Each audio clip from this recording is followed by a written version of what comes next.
Bonjour à tous, aujourd'hui je vous propose un exercice sur l'intégration par partie. Ici, on va étudier une intégrale avec un paramètre n, donc on va finalement créer une suite, la suite des intégrales in, donc intégrale de 0 à pi, exponentielle x cosinus nx dx, d'accord?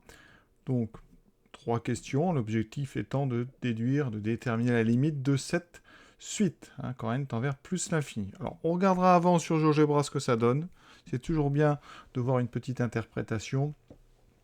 Et ensuite, on va pouvoir pratiquer. L'objectif ici, c'est donc le travail de l'intégration par partie. Vous allez voir, on a déjà fait ça sur des intégrales avec cosinus x. On va refaire ça avec cosinus nx. Il faut deux intégrations par partie. Il y a une petite astuce à connaître. Donc on est parti tout de suite. On regarde sur GeoGebra.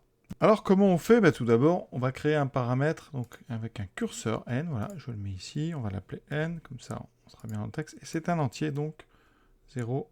On va mettre jusqu'à 50. Allez. Voilà. Et quand je vais bouger, vous voyez, ça bougera la valeur de n. Maintenant, je peux m'en servir dans mes formules. Donc je vais bien rentrer. Donc intégrale. Voilà, vous voyez, ça s'ouvre ici, mais je mets ici fonction. Je peux même rentrer tout de suite la fonction. C'est donc exponentielle x fois cosinus donc n fois x. Voilà. Ensuite, entre 0 et pi. Vous voyez, c'est très simple. On exécute. Alors, le signe de la fonction n'a pas l'air constant pour n égale 1, donc je vais refaire un petit peu. Alors, qu'est-ce que ça donne? On voit pas tout, vous voyez. Donc ici, peut-être prendre un peu de hauteur. Voilà. Donc ici, ça c'est... Alors l'intégrale, elle vaut moins 12,07. C'est la différence entre les zones qui sont au-dessus et les zones qui sont en dessous. D'accord? Je vous rappelle que l'intégrale sur un segment, ici 0 pi, c'est une aire algébrique, une différence des aires situées au-dessus moins les aires situées en dessous. Quand n grandit, qu'est-ce qui se passe? Bon, eh bien ici, on a ça oscille de plus en plus à cause du cosinus. Par contre, la valeur de l'air, vous voyez ici, elle a tendance à diminuer progressivement. Donc on a l'idée que la limite, ça va être 0, même s'il y a de plus en plus d'oscillations. Et vous voyez que l'intégrale est de plus en plus dure à représenter. C'est une alternance de zone au-dessus, zone au-dessous, zone au-dessus, zone au-dessous, etc.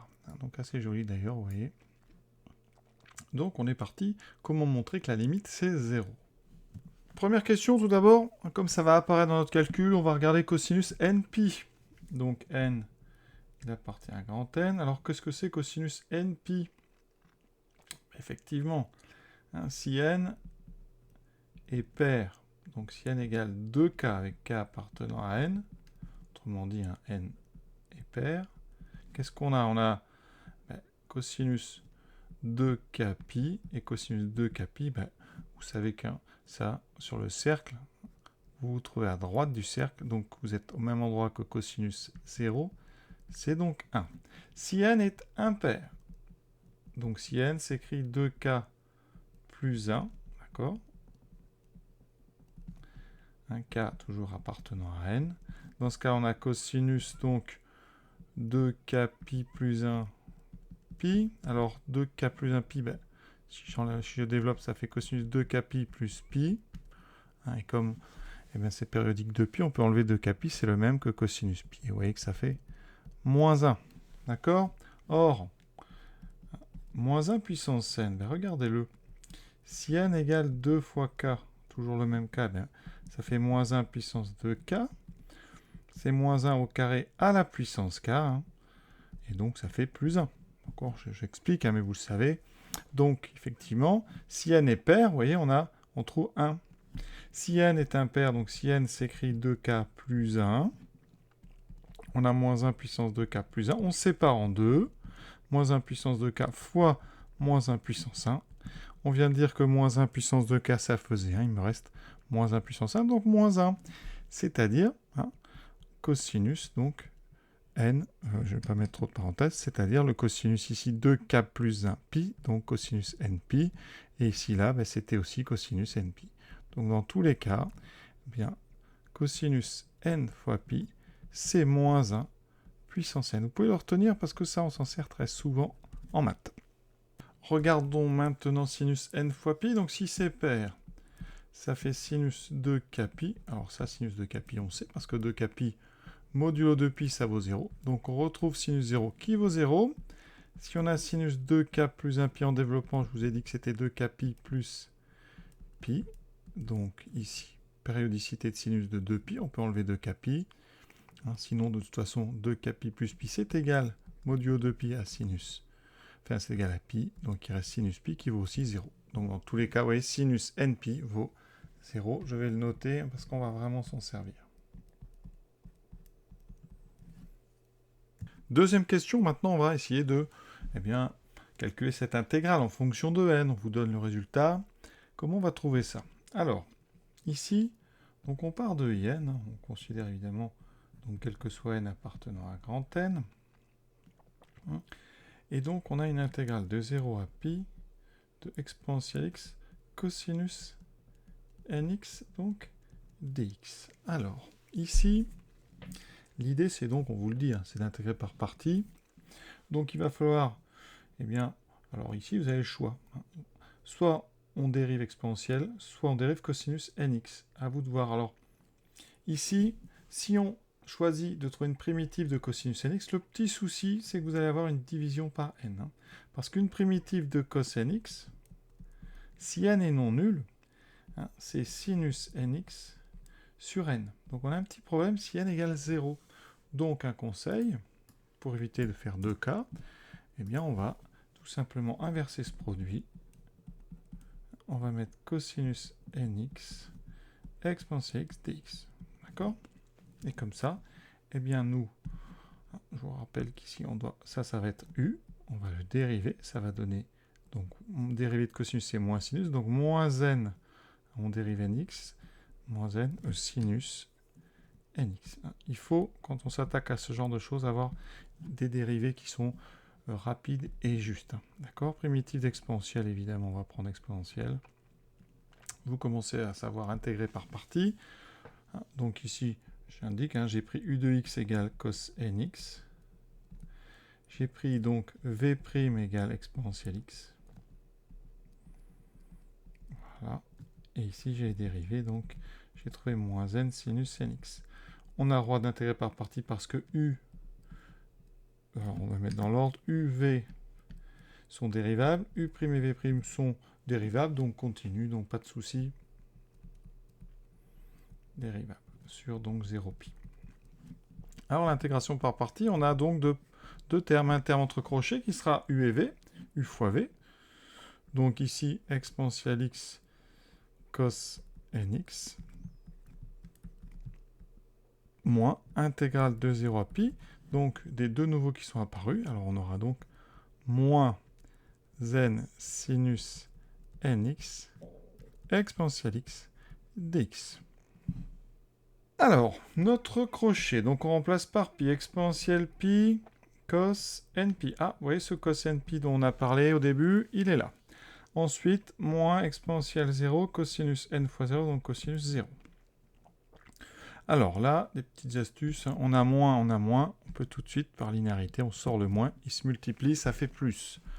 Ensuite, il me reste donc, alors je vais l'écrire, l'intégrale donc de 0 à pi de n sinus nx ex dx. Et on va utiliser la même méthode, c'est-à-dire qu'on va dériver la fonction trigonométrique et on va chercher une primitive exponentielle, qui sera toujours la même, on va prendre exponentielle. Alors, ici, vous voyez, j'ai pris u égale n sinus nx, qui est bien dérivable. Sa dérivée, ça sera donc, alors on dérive sinus nx, il y a un n qui sort, donc ça fera n. Il y avait déjà un n, donc ça fait n carré, cosinus nx. Ça, c'est bien dérivable aussi. Exponentielle, c'est bon, donc on peut intégrer par partie. Ça donne quoi? Ici, exponentielle pi. Alors, cos n pi, je vous ai dit au début, on l'a encore là, c'est moins 1 puissance n. Donc, moins 1 puissance n, e pi. E0, exponentielle 0, ça fait 1. Cosinus 0, ça fait 1. Il reste moins 1. Ça, c'est parfait parce que c'est le numérateur. Vous voyez, regardez bien. C'est le numérateur qu'on veut. Donc là, on est sur la bonne voie. Il reste donc mon intégration par partie. Donc je trouve entre crochets. Donc j'ai dit les deux duos. Donc n sinus nx exponentielle x entre 0 et pi. Moins l'intégrale de 0 à pi des deux nouvelles. des deux nouvelles. Il y en a une que je n'ai pas écrit en jaune. Habituellement, j'écris celle-là sur les vidéos en jaune. Voilà. Donc les deux nouvelles, la jaune et la verte. Ça fera donc n carré cosinus nx exponentielle x dx. On y est presque. Donc on a toujours notre moins 1 puissance n. Donc ça, on est parti de in. Voilà, exponentielle pi moins 1. Ici, je remplace d'abord par pi, donc n sinus n pi e pi moins n sinus 0 e pi.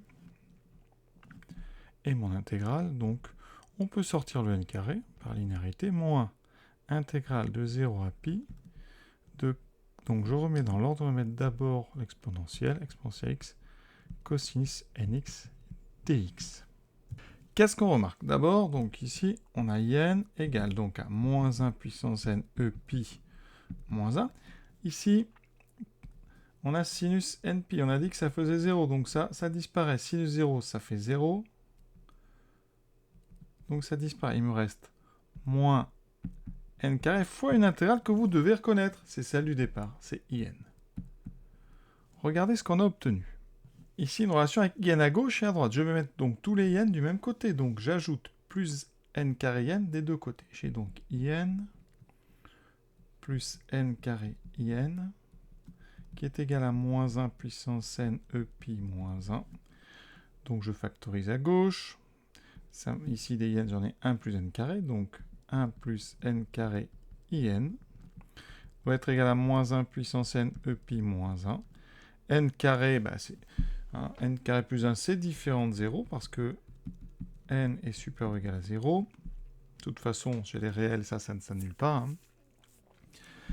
Donc ici, il me reste in, qui est donc moins 1 puissance n e pi moins 1 sur 1 plus n carré.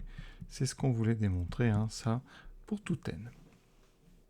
Juste point de détail, pour n égale 0, effectivement... Quand j'ai dérivé ça, hein, donc supposé j'appelle ça f de x, hein, si je prends donc n égale 0, hein, je vous dis la dérivée c'est donc moins n sinus nxa, hein, ça marche, hein. On va le vérifier, si n égale 0, regardez, ça fait, alors je vais appeler ça f0, ça fait cos 0, donc ça fait toujours 1. F', quand je dérive, ça devrait faire 0. Effectivement, quand je remplace ici n par 0, ça fait moins 0. Sinus 0, et je trouve bien 0. Donc, ce que j'ai fait marche très bien pour n égale 0. Ceux qui essaieront une autre méthode, c'est-à-dire celle-ci, donc si vous laissez dans l'ordre exponentielle x cosinus nx dx, le souci, c'est que si n égale 0, on a un petit souci, hein, vous avez bien compris, un petit problème. On peut très bien dériver exponentielle x, ça c'est bon, mais pour la primitive, ici, on va devoir, hein, on aura moins sinus nx sur n, voilà. Et ça pose un problème parce que, ici, attention, hein, si n égale 0, qu'est-ce qui se passe? Donc on va être obligé, finalement, eh bien, de séparer le cas 0 des autres. Et le cas, si on sépare 0, eh bien, il faut donc, on est amené à calculer I0. Hein, I0, je vais quand même le faire. Ça fait 0 pi exponentielle cosinus 0, donc vous n'avez que ça. Donc ça se fait très vite. Primitive, c'est exponentielle x. Donc ça fait e pi moins 1. On vérifie la formule. Je remplace ici n par 0. Je trouve moins 1 puissance 0 sur 1 plus 0 carré. Et effectivement, ça fait exponentielle pi moins 1. Donc on retrouve la formule est valable pour n égale 0. Et ensuite, on fait deux intégrations par partie en cherchant à chaque fois des primitives de la fonction trigonométrique. Et vous arrivez exactement au même endroit. Hein. Sauf ce petit problème en 0. Voilà. Donc à vous de choisir, mais moi je vous conseille de dériver la fonction trigonométrique. Mais voilà, ça c'est chacun choisit un petit peu ce qu'il préfère. Maintenant on a notre formule. Alors ça c'est une formule, c'est pas une formule de récurrence, c'est une forme explicite. Vous pouvez calculer grâce à ça in directement si vous connaissez n. Voilà. Donc on va pouvoir essayer de regarder la limite de cette suite. Alors le souci c'est que moins 1 puissance n n'a pas de limite. Quand n tend vers plus l'infini, parce que ça vaut soit 1, soit moins 1, alternativement. Donc, on est donc obligé d'avoir recours au théorème d'encadrement ou les théorèmes de comparaison de terminale. Donc ici, on va regarder, on va encadrer. Alors, l'avantage, c'est que moins 1 puissance n, ça vaut, on a dit 1 si n est pair, et moins 1 si n est impair. D'accord? Donc, déjà, moins 1 puissance n, c'est entre moins 1 et 1. De toute façon, c'est soit moins 1, soit 1. On multiplie par exponentielle pi, qui est un nombre positif. Donc, moins 1 puissance n exponentielle pi est entre moins e pi et une fois e pi. On enlève 1. On peut très bien enlever un encadrement, ça ne change pas son sens. Voilà. Ne bougez pas. Ici, moins 1.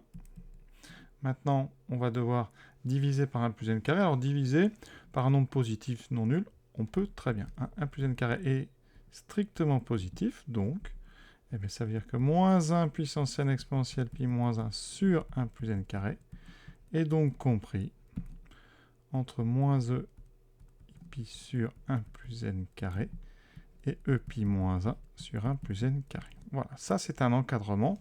Et on va essayer, ici on voit bien que des deux côtés ça va tendre vers 0, donc c'est le théorème des gendarmes. Alors si on lit la question, on a ici une valeur absolue. Alors d'où est-ce qu'elle vient? Eh bien ici, vous remarquez à gauche, moins e pi moins 1 sur 1 plus n carré. Si on factorise, ça fait moins e pi plus 1 sur 1 plus n carré. D'accord? Et donc, ici, on va regarder un petit peu comment, trouver c'est pas un encadrement, cette inégalité, donc valeur absolue de n plus petit que. Mon encadrement, donc, le voici. Et ça, j'ai dit pour tout n appartenant à grand n. Donc, vous avez un nombre, grand A, qui est entre moins a et b, d'accord, avec a et b positif. Donc, il faut comprendre que a va être plus petit que quoi en valeur absolue? Plus petit que le maximum de a et b. Il faut trouver quel est le plus grand entre a et b, d'accord? Donc ici, il faut trouver le plus grand, ce qu'on appelle le max, entre e pi plus 1 sur 1 plus n carré et e pi moins 1 sur 1 plus n carré. Quelle est la plus grande des deux valeurs? Eh bien, évidemment, comme 1 plus n carré est positif, e pi plus 1, c'est plus grand que e pi moins 1. Et donc ce max, le maximum des deux, le plus grand des deux, c'est celui-là. Conséquence, et donc, la valeur absolue de n va être inférieur ou égal à e pi plus 1 sur 1 plus n carré. Et voilà pourquoi on n'utilise pas ici ce terme ici, e pi moins 1 sur 1 plus n carré, parce qu'il est plus petit en valeur absolue que ce qu'il y avait écrit à gauche. Et voilà notre inégalité qui va nous servir maintenant à trouver la limite. Alors, comment faire? On regarde la limite de e pi plus 1 sur 1 plus n carré. Alors, tout est constant sauf le n carré qui est dessous. Donc ça, vous pouvez directement dire, cette limite, c'est 0. Ça, plus n est grand, plus c'est proche de 0.